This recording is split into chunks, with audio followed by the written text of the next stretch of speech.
Bonjour à toutes et à tous et bienvenue dans ce 9e épisode d'Atine pour lequel j'ai reçu l'association Pharma Solidaire.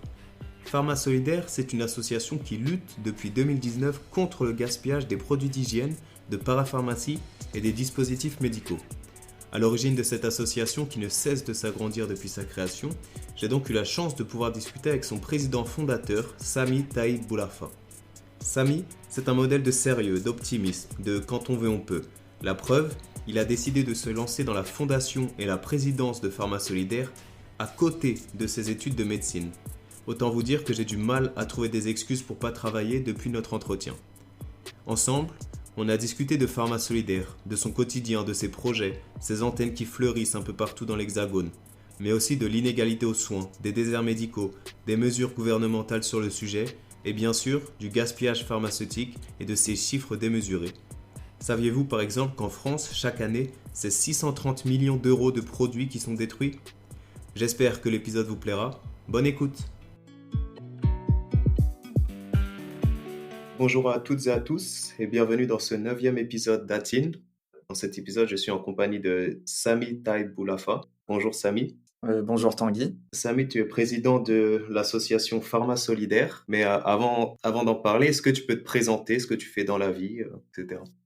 Alors oui, bien sûr, donc je m'appelle Sami Tayeb Boulafa, j'ai 31 ans, bientôt 32.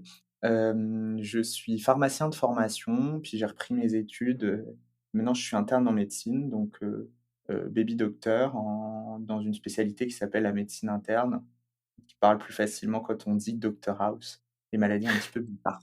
Voilà. D'accord, d'accord. Étudiant en médecine et président d'association, on a tout de suite l'image des études de médecine vraiment chronophages et difficiles. Comment tu trouves le temps de mener à bien tes projets? Alors, ça, c'est sûr que les études de médecine sont très chronophages, elles sont prenantes, à la fois émotionnellement et physiquement, mais le temps, on finit toujours par le trouver. Quand on a envie de faire quelque chose, on arrive à se dégager, un temps pour, réaliser, ce que l'on a envie de faire et ce projet me tenait énormément à cœur.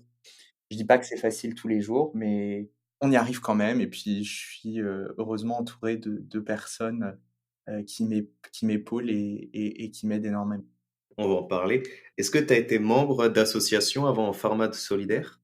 Alors, oui, j'ai commencé l'associatif très tôt, mais par contre de manière plus épisodique. J'aidais, à la Croix-Rouge, j'aidais, sur des collectes de la banque alimentaire et puis, pendant mes études de pharma, j'étais bénévole régulier là, de l'association Les Petits Frères des Pauvres, qui est une association qui rend visite à des personnes âgées isolées, isolées surtout socialement, et qui malheureusement, n'ont pas de famille, n'ont pas de proches et l'idée c'est des fleurs avant le pain, passer un moment avec eux, discuter et leur rendre, voilà, leur entrer chez eux parce que malheureusement l'isolement social, heu, est très présent et de plus en plus. Hmm, d'accord.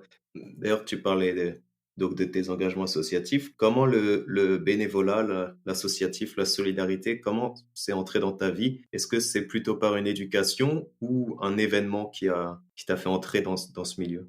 Bah, je pense que c'est plutôt, de par mon éducation parce que, l'aide, l'entraide, l'aide aux autres, c'est quelque chose c'est une notion qui m'a été inculquée très tôt et qui pour moi est hyper importante. Quand on a le pouvoir d'aider les autres, j'ai du mal à comprendre qu'on ne puisse pas le faire. Après, je suis quelqu'un de très utopiste, et très humaniste, pour qui, la méchanceté n'existe pas et pour qui, tout le monde est là pour de bonnes choses et aider l'autre. Malheureusement, bah, on sait tous que c'est pas vrai. C'est quelque chose qui m'a toujours un peu, Hmm. étonné dans le mauvais sens du terme, en me disant que, bah, si on peut apporter une pierre à l'édifice, il faut le faire, même si cette pierre, elle est minuscule. Si on peut aider, je comprends pas pourquoi est-ce qu'on n'est pas tous motivés par ce souhait. Hmm. Enfin, être utopique, ça t'a quand même réussi vu que tu as créé cette pharma solidaire. Je pense que il faut être assez optimiste, aimer l'autre pour mener à bien un tel projet. D'ailleurs, en parlant de pharma solidaire, à quel moment et pourquoi, avant même sa création, cette idée d'association pharma solidaire a-t-elle émergé?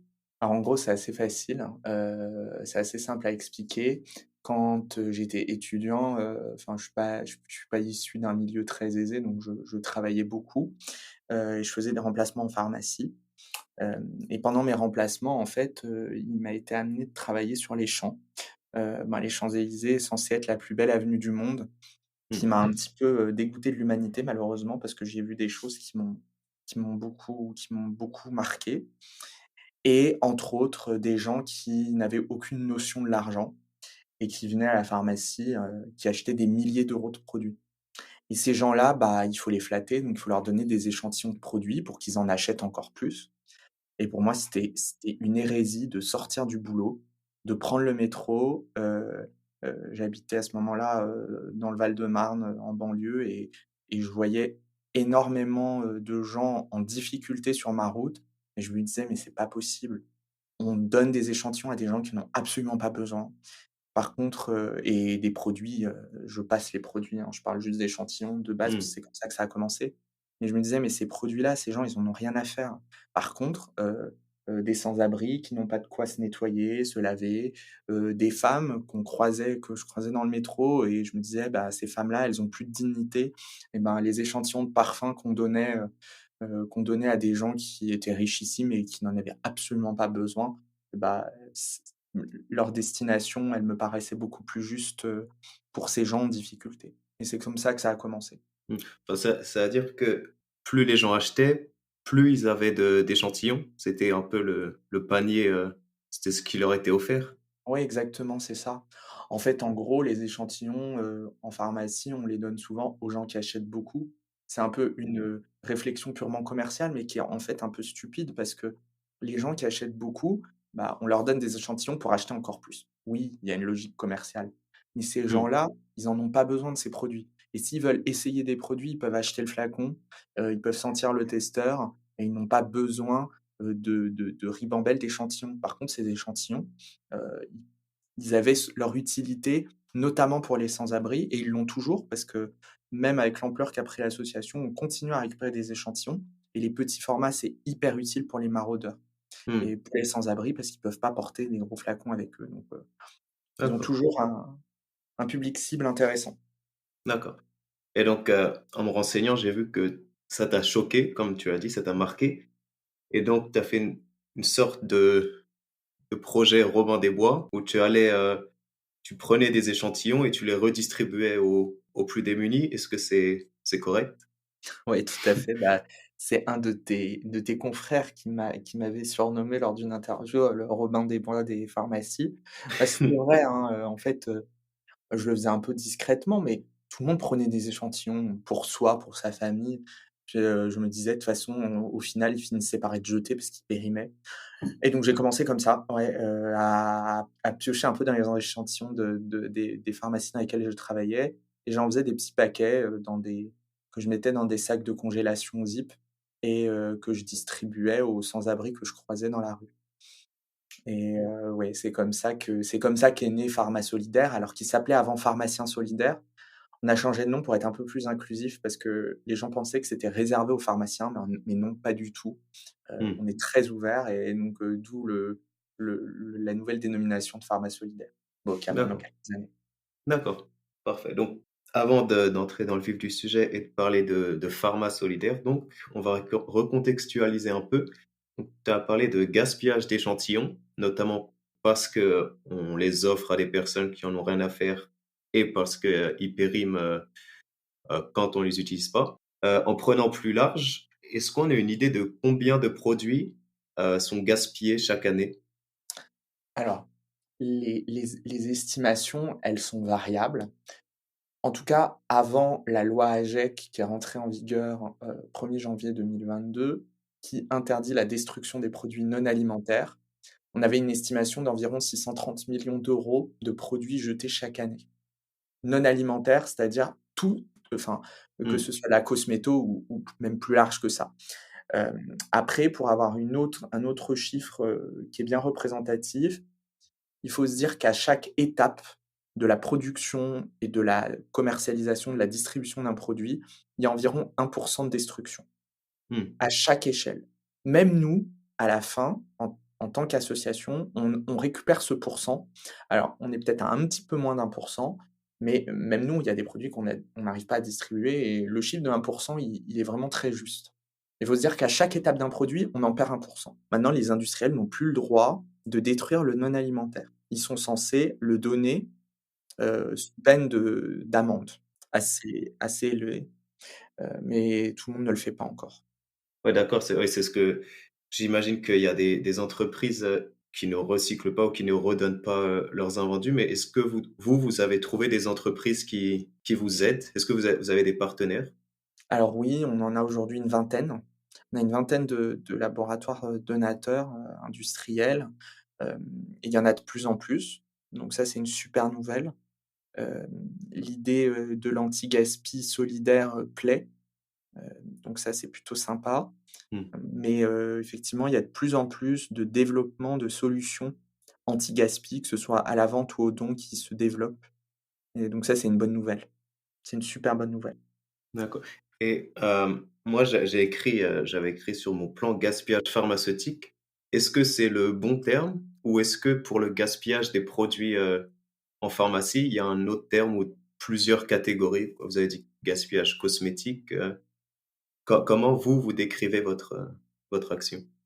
En fait, dans le domaine de la santé, même en général, il y a plusieurs types de gaspillage. Il y a du gaspillage au niveau du médicament, il est monstrueux, il est monstrueux.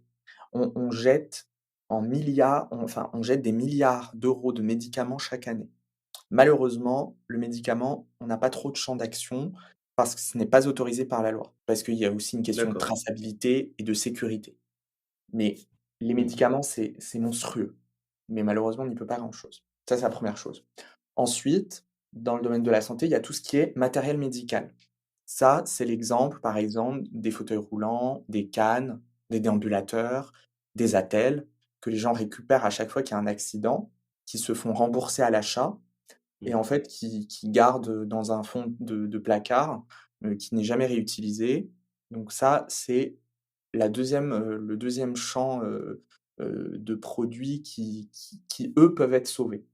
Le troisième, c'est la Mmh. cosmétique, c'est la parapharmacie, c'est tous les produits d'hygiène et de beauté sur lesquels on travaille aussi beaucoup, où là, effectivement, il y a des dates limites, de péremption à ne pas dépasser et en fait, en gros, quand on travaille un peu en amont de ces dates et ben, on peut sauver ces produits lorsqu'on est à 2, 3, 4 ou 6 mois de date de péremption, que les produits, ne seront pas vendus parce que c'est du surstock, parce que c'est de l'avarie de transport, parce que c'est des gammes qui sont renouvelées, eh bien, peuvent être sauvés de la benne. D'accord et donc sur ces 3 catégories, vous, chez Pharma Solidaire, vous pouvez récupérer les 2 derniers, donc si je Exactement, comprends bien? exactement. Vous Le récupérez matériel pas les médicaments? non, c'est interdit, D'accord, interdit mais par la loi. d'accord, mais quand même, vous avez parlé de là, quand vous dites, des milliards d'euros, est-ce que c'est en France ou dans le monde? Ah non, non, en France. Ah non, non, en D'accord, France. OK, Ah mais le OK. gaspillage du médicament, il est monstrueux parce que, il y a un pro il y a enfin, il y a le problème est multiple. Il y a un problème d'observance, c'est-à-dire que les gens suivent pas bien leur traitement, parce Mmh, qu'ils se font pas confiance, parce qu'ils ont entendu des trucs, parce que la voisine a dit que, parce que le grand-père a dit que et donc en gros, il y a plein de médicaments qui sont récupérés à la pharmacie qui sont jamais pris. Ça, mmh, c'est le premier gaspillage, enfin première source, donc c'est un problème d'observance. Il y a un deuxième problème, c'est les contenus des boîtes qui correspondent pas forcément à la prise, de traitement, donc c'est souvent les antibiotiques, sont par boîte par exemple de 6 et en fait il en faut 18. Alors quand il en faut mmh, 18 ça va, ça fait 3 fois 6, mais quand par exemple il en faut, 22 et ben, il y en a 4 qui passent à la poubelle et des exemples comme ça, d'accord il y en a plein, plein, plein. et donc c'est pas on peut se penser que le gaspillage, des médicaments, ça vient aussi d'une trop grosse production, mais aussi c'est également comment le patient, gère ses stocks? En gros, le producteur, l'industriel, là, il est beaucoup moins en cause que le patient en bout de chaîne.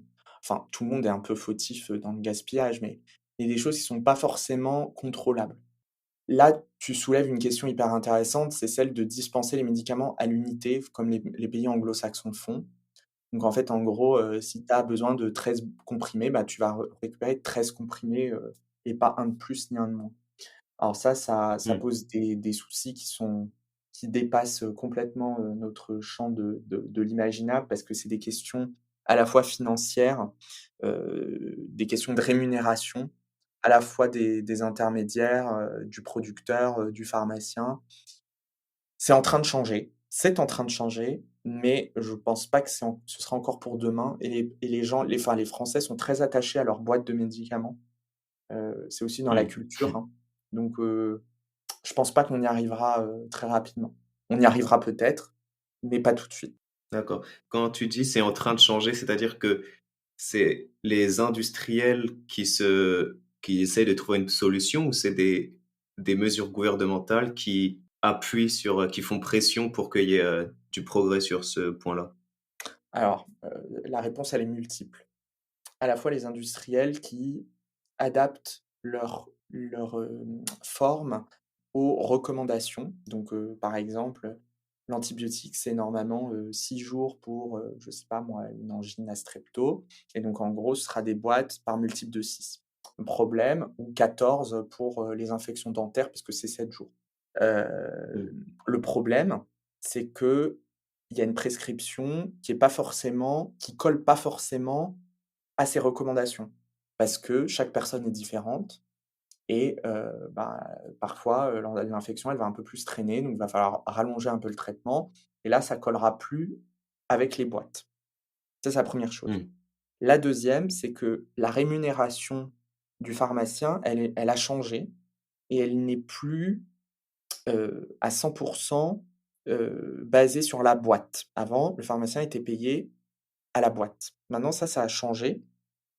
Il y a une partie qui reste à la boîte, mais il y a aussi ce qu'on appelle maintenant l'honoraire de dispensation. Si vous regardez au verso des ordonnances, imprimées à la pharmacie, vous verrez une ligne où c'est marqué HD, HD dispensation complexe, HD âge et en fait, en gros, le prix, le montant que le pharmacien va percevoir n'est plus totalement lié à la boîte de médicaments, mais aussi à l'acte de dispensation. C'est-à-dire qu'il va Mmh. vérifier qu'il y a pas d'interaction, il va vérifier que le médicament est bien adapté à la personne qu'il a en face de lui et ça, en fait, c'est en train de prendre une part prépondérante dans la rémunération du pharmacien et en fait, quand, la rémunération sera plus à la dispensation et plus à la boîte, eh bien, il y aura plus de frein financier à dispenser à l'unité. Il y D'accord. aura au moins un frein qui sera levé. Mais c'est pas le seul. Il y a aussi, un travail à faire dans les mœurs et dans les habitudes. Ça, ce sera plus compliqué et ce sera plus D'accord. long. D'accord. C'est toucher aux habitudes, c'est difficile, ça c'est sûr. Exactement. Donc ce que je retiens, de ce que vous venez de dire, entre autres, c'est, donc vous avez dit qu'il y avait des milliards d'euros de gaspillage de médicaments que vous ne pouvez pas récupérer parce que c'est interdit par une loi, de 2007, je crois. Oui. Heu, c'est énorme, des milliards de gaspillage de médicaments. Est-ce qu'il y a rien que l'on puisse faire donc pour réduire cette destruction? Bah, il y a quand même alors, là, ce dont je parle, c'est les médicaments qui finissent chez Cyclamed et donc qui sont incinérés, Mmh. parce que pas utilisés par le patient. Les recommandations qu'on pourrait faire, c'est dire aux gens: «Vous prenez pas 14 boîtes de Doliprane tous les mois si vous, n'êtes pas sûr de les, avaler». C'est pas D'accord. parce qu'on a le droit à 14 boîtes sur son ordonnance qu'il faut prendre les 14 boîtes. Mais si la personne, Mmh. elle a besoin de ces 14 boîtes, bien sûr qu'il faut qu'elle les prenne. Mais juste faire des stocks à la maison de médicaments en trop, eh ben, forcément, il y aura une boîte qui périmera à un moment, au moins une et ça, c'est la première source de gaspillage. La deuxième, bah, c'est que, si on a prescrit un médicament à quelqu'un, c'est qu'il faut bien le prendre. Après, s'il y a une allergie, une intolérance, tout ça, bien sûr, le traitement, il est changé et dans ce cas-là, bah, les comprimés sont perdus, mais tant pis parce que, le bénéfice est en faveur du patient. Mais je pense que c'est un changement d'habitude qui doit être, inculqué. C'est, ne pas surstocker à la maison. Voilà. Mmh. Mmh. Ça, je pense que c'est numéro un. Mmh. Et bien suivre son ordonnance de traitement. Mais ça, c'est un travail de confiance, c'est un travail de sur effectivement l'observance, médicamenteuse et ça, c'est un travail de fond. C'est une question qui est qu'on pourra jamais résoudre avec une solution. Les solutions, elles sont multiples, elles passent par plein de personnes, heu ben, elles demanderont un travail, de fond. Mais il y a des pistes, hein, il y a des pistes, hein, Mmh, mais il y a plein de choses à faire. Il y a plein de choses à faire et la responsabilité personnelle de chaque personne, vraiment, bah, oui, personnelle, elle est nécessaire et il faut tous se responsabiliser vis-à-vis de ça. d'accord. Donc il y a des pistes, il y a du potentiel de progrès, donc Exactement, on va être optimiste. il Heu, faut. on va parler maintenant de format solidaire. Donc quelles ont été vos premières actions? Déjà, est-ce que vous pouvez rappeler la date de création également? Alors oui, bien sûr. Donc Pharma Solidaire, a été créé de manière officielle en mai 2019. Je rappelle rapidement le but de Pharma Solidaire, c'est de lutter contre le gaspillage dans le domaine de la santé et en faire profiter les personnes les plus fragiles. Fragiles et un c'est un terme qui est un peu plus extensif que démunis parce qu'on agit on agit pour des personnes, qui sont dans difficulté financière, qui sont isolés, mais aussi fragilisés par des épisodes, des accidents de la vie comme la maladie et ça, c'est nos actions, notamment dans les services de cancérologie. Donc ça, c'est le but principal de Mmh, Pharma Solidaire. Après, effectivement, là, maintenant, ça fait 3 ans et demi qu'on existe, et on étend notre champ d'action. On a plus de 200 structures bénéficiaires sur la France, mmh, 200 structures qui bénéficient de nos produits, hem et je dis une vingtaine de laboratoires donateurs et 7 antennes sur le territoire. d'accord. Bah, ça fait beaucoup. Est-ce que vous pouvez nous décrire une journée type chez Pharma Solidaire? Alors une journée type, bah, il y en a pas, parce qu'on fait jamais la même chose. Mais en gros, les missions qui reviennent chez nous, c'est le tri des produits, parce que souvent quand les produits arrivent, ils sont souvent en vrac, donc il faut les trier. Il faut parfois les reconditionner, parce que les flacons, parfois, ils sont cassés, donc on change les bouchons. On les nettoie, on enlève les étiquettes de prix. Ensuite, on fait l'inventaire des produits, donc il faut les compter, les ranger. Donc ça, c'est l'étape produit, traitement des produits. Lorsque les gens nous ramènent des dispositifs médicaux d'occasion, il faut les désinfecter, il faut vérifier qu'ils fonctionnent bien. Les cannes béquilles, par exemple, on change les embouts. Comme ça redonne, enfin ça transforme la canne qui était d'occasion en canne, bah, quasi neuve quoi, c'est du reconditionné. Mmh, Donc ça, c'est les étapes pour préparer le don.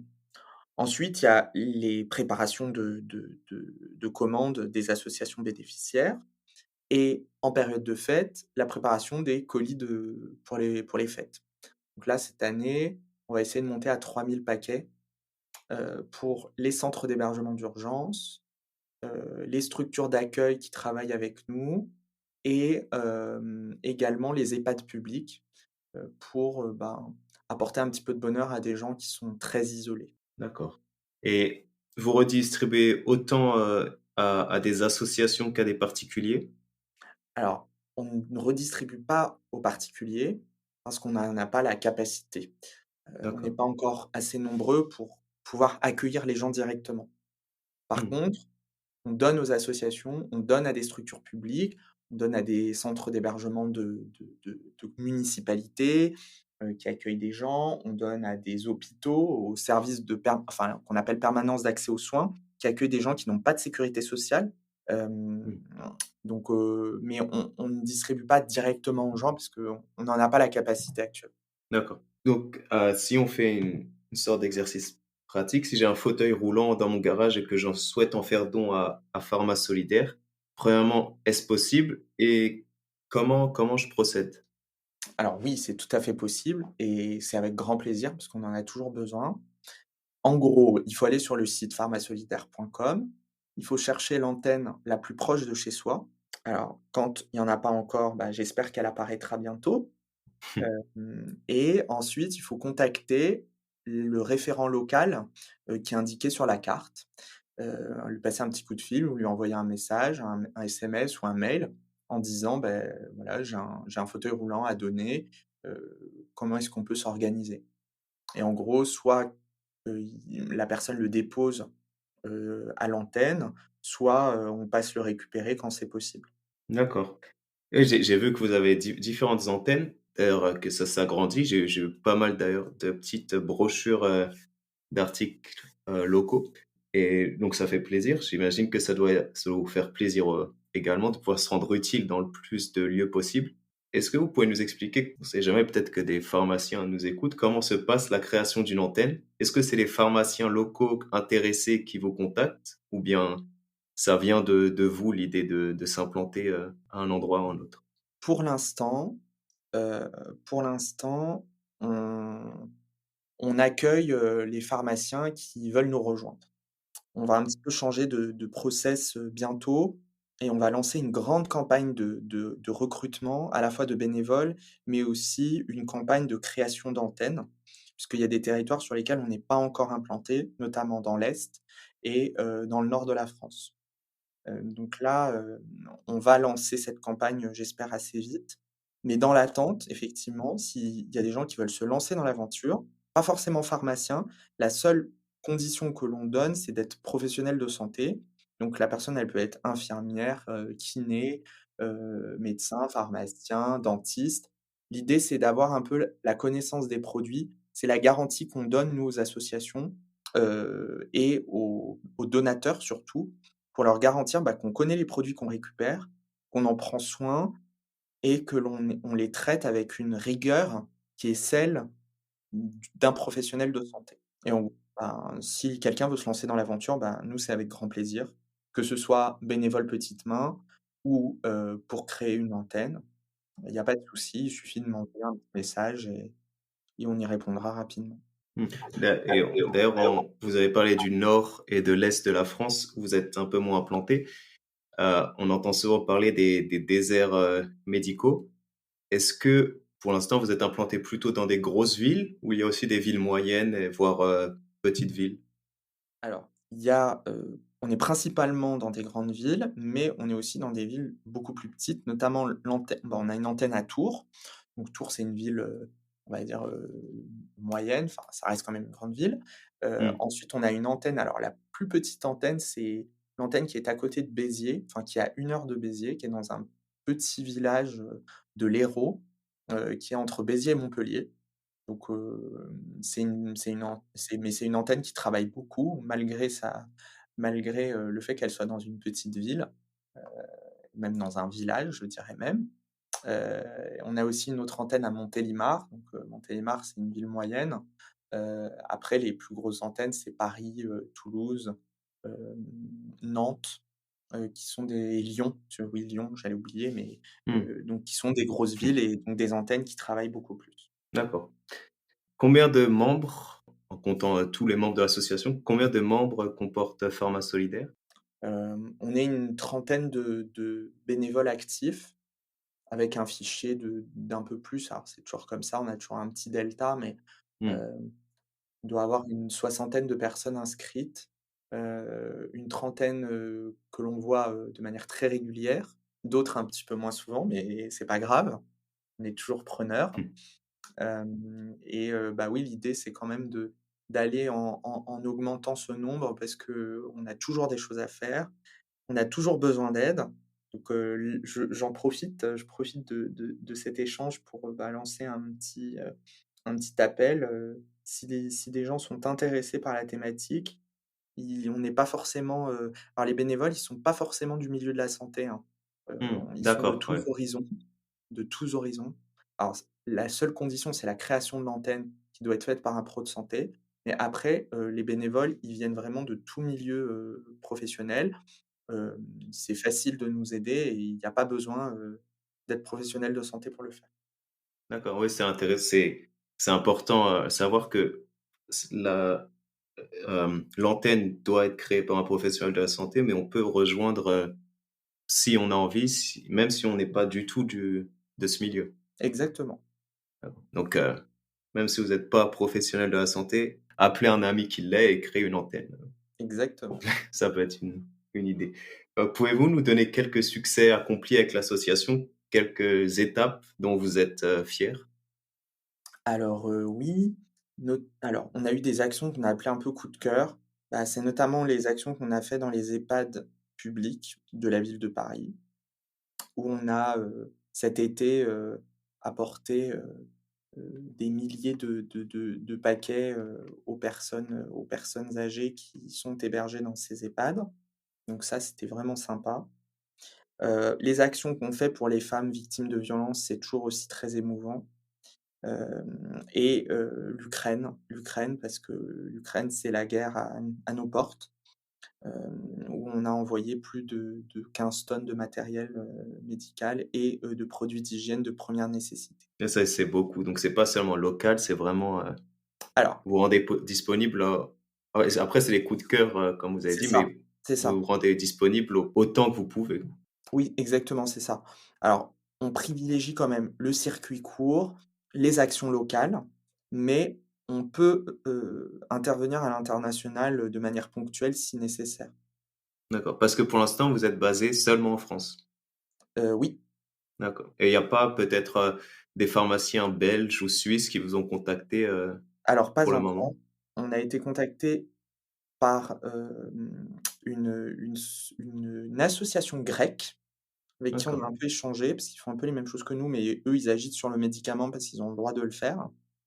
Mais par Mmh. contre, effectivement, on n'est pas encore, nos voisins francophones ne nous ont pas encore contactés, et s'ils le font, et qu'ils veulent monter quelque chose, ce sera avec plaisir. D'accord, bah, l'appel est lancé. Exactement. 2019, c'est donc l'année de votre création, de la création de votre association. C'est aussi l'année, de l'apparition du Covid. J'imagine que ça a autant, bouleversé que donné un sens concret à votre association. Quelles ont été vos actions durant cette période? Et est-ce que le champ de produits distribués s'est élargi au nécessaire, Covid?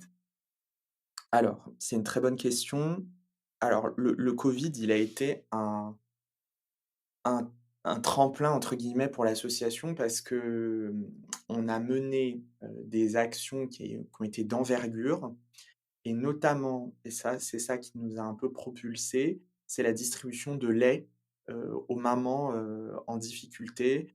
On a distribué de mémoire, 150 tonnes de lait pendant un été. Donc c'est Ah ouais, énorme. c'est énorme. Ouais. C'est énorme, parce qu'il y avait un besoin qui était monstrueux, et il y avait un problème parce que les associations qui faisaient la distribution de lait à ce moment-là étaient fermées, parce qu'elles étaient gérées par des personnes souvent retraitées, qui étaient confinées à cause du covid et qui ne pouvaient pas assurer, ces actions-là. Donc en gros, nous, on s'est énormément développé, avec cette opération-là. Depuis, bah, on a un petit peu élargi puisque le lait, on l'a laissé, à d'autres associations qui le gèrent. Enfin, on en fait toujours un petit peu, mais moins. Mmh. On a beaucoup distribué aussi d'équipements de protection individuelle, donc les gels, les masques, ça, on en a beaucoup fait. On en fait toujours, parce que le covid est toujours là. Il y a toujours des gens fragiles qui doivent se protéger. On continue à faire de la distribution d'équipements de protection individuelle, mais on a élargi avec, ben, les produits, de parapharmacie, qui soient d'hygiène, mais également de beauté, et également, le matériel médical. D'accord. Donc, tu l'as dit, l'association, aide les personnes fragiles. Pourtant, en France, quand on parle de la France, on s'imagine tout de suite la sécurité sociale. Est-ce qu'il y a aujourd'hui une grande inégalité d'accès aux soins dans la population? Bah, bien sûr, malheureusement, je suis contraint de répondre, «oui» à cette question. Il y a, une inégalité d'accès aux soins, même en France, même si, tout le monde est censé être couvert par une protection sociale. Il y a des gens qui ne sont pas couverts parce qu'ils n'ont pas de papier, et Mmh, notamment les 3 premiers mois, de leur arrivée en France, lorsqu'ils n'ont pas de papier, ils n'ont aucune sécurité sociale et aucune couverture. L'AME, elle commence au bout de 3 mois.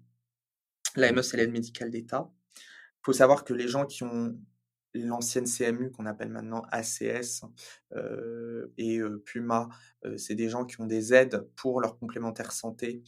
Eh bien, ces gens-là, ils sont discriminés parce que tout le monde ne les accepte pas, parce que, pour enfin, parce que ces gens-là ont moins de moyens, donc ils peuvent pas payer de dépassement d'honoraires. Donc il y a une vraie discrimination, qui normalement est interdite, hein, mais elle Mmh. existe.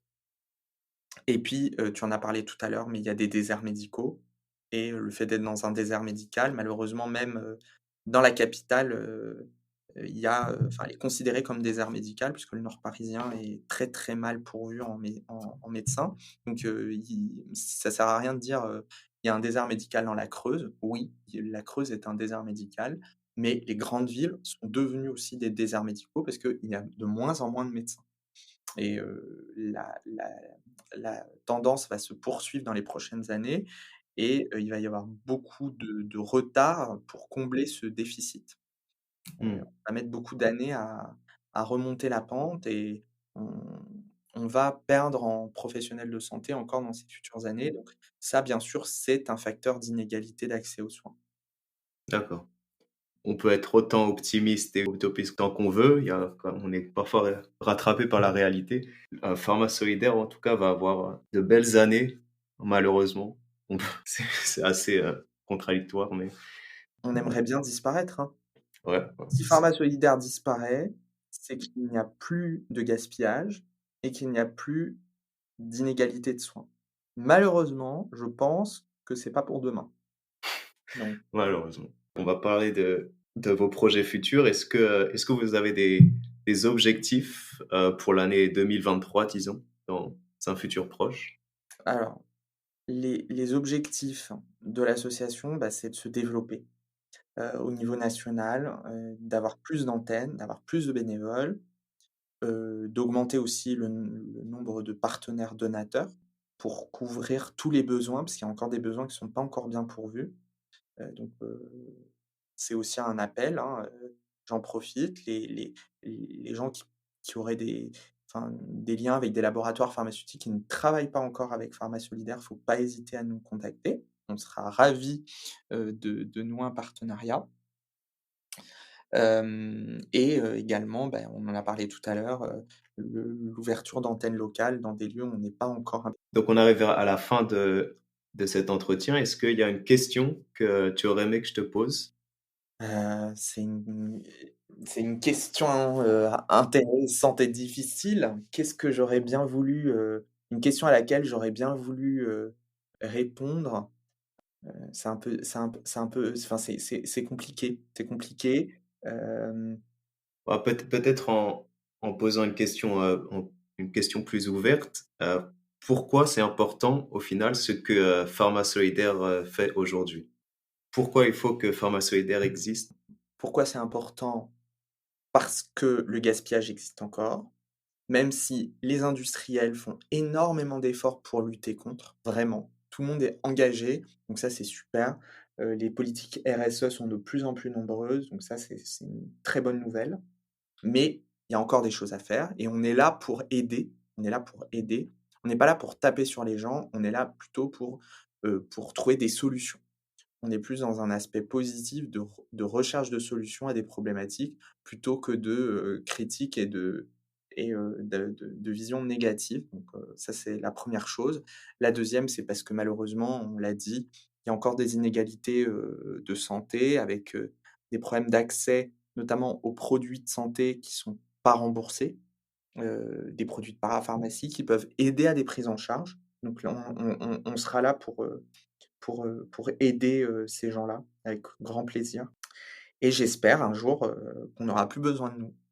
J'espère, mais je pense que c'est pas encore pour tout de suite. Est-ce que Pharma Solidaire a une devise? Bah, c'est tous unis, pour la planète et D'accord, les plus démunis. c'est C'est un peu large, d'accord. mais c'est l'idée. Hem, Comment peut-on vous aider? Nous, particuliers ou qui ne connaissons pas bien, le monde, de la pharmacie. Alors, vous pouvez nous aider en devenant bénévole, en nous faisant, des dons de produits, enfin plutôt de matériel médical qui serait plus utilisé. Donc ça, on prend aussi. Les pansements, alors ça, c'est aussi un gros besoin. Les pansements techniques, plein de gens, on récupère des pansements à la suite d'une opération, d'un accident et il en reste souvent. Ça aussi, on est preneur et on peut nous aider aussi financièrement parce que malheureusement, On a, des charges, qui tombent tous les mois, donc on peut nous aider en faisant un don sur Hello Asso. Ça aussi, on est très preneurs, et c'est des dons qui sont, déduits fiscalement puisqu'on est reconnu d'intérêt général, depuis quelques mois maintenant. D'accord. Donc, à tous ceux qui nous écoutent, n'hésitez pas à contacter, à fouiller vos tiroirs et vos garages. Peut-être que vous trouverez une béquille ou un fauteuil roulant. Bah, merci beaucoup. Où est-ce qu'on peut vous retrouver ou vous contacter? Alors, on peut nous retrouver sur, notre site internet pharmasolidaire.com, mais aussi sur tous les réseaux sociaux avec le arrobase phsolidaire avec un S à la fin, tout attaché, sur tous les réseaux sociaux, sauf, Snapchat et TikTok. Mais sinon, on est sur Instagram, on est sur Facebook, on est sur Twitter et on est sur LinkedIn. Donc D'accord. faut Tous les liens et tous les contacts seront dans la bio de l'épisode. Bah, merci beaucoup pour cet entretien. bah, merci à J'espère toi Tanguy, que beaucoup auront appris les choses et vont commencer à vous contacter. et bah, avec plaisir. Merci beaucoup. Bonne Très journée. bien.